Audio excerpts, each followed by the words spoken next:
Hello and welcome to my channel. I am so glad that you decided to stop by and see what I'm up to today.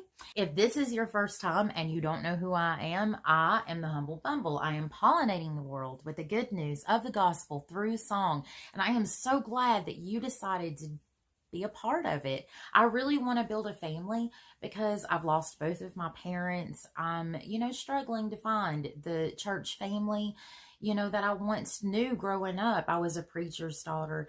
And now that my parents aren't around and I don't really have, that family unit that I did. And so I'm hoping that one day you can be a part of my family and that we can get in open discussions. We can have Bible study, that one day people will suggest ideas for videos. My heart desires these things. And I know that I'm not asking the Lord amiss when I ask for it. That if you ask for a piece of bread, He's not going to give you a stone. If you really want something and what you're asking for is not vanity, God will provide it if it has something to do with the bettering of His kingdom. And I want a family so that they can help me to pollinate the world with the good news of the gospel.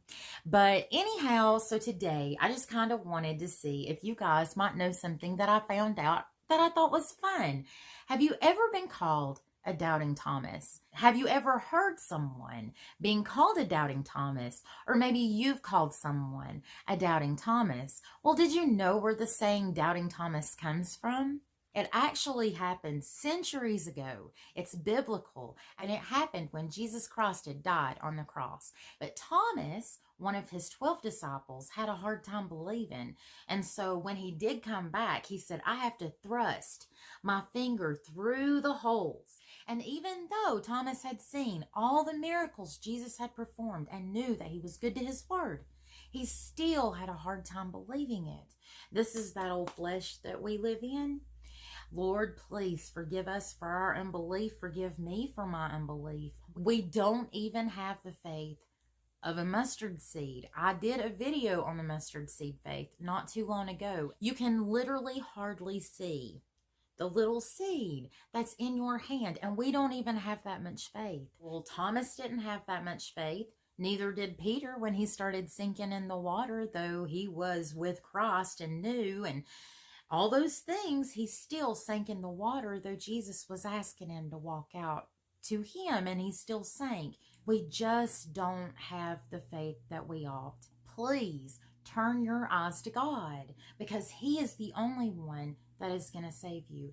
He is the only one that's going to calm the storm, and He is the only one that you can count on, because if you treat Him like a father, He's going to treat you like a child, and He will direct you in every one of your paths. So today I'm going to do a really fun song, one that I remember doing as a young child, and I am sure a lot of young children still do it today. It's called The Foolish Man Built His House Upon the Sand, or maybe The Wise Man Built His House Upon the Rock. Either way, it's a children's song, but there is nothing wrong with adults singing children's songs sometimes. Even Jesus said that we are to liken ourselves unto a little child. Otherwise, we cannot inherit the kingdom of God. So I always want to keep that childlike innocence about me. So I'm trying to accomplish something with this animation that I'm going to have playing while I'm singing.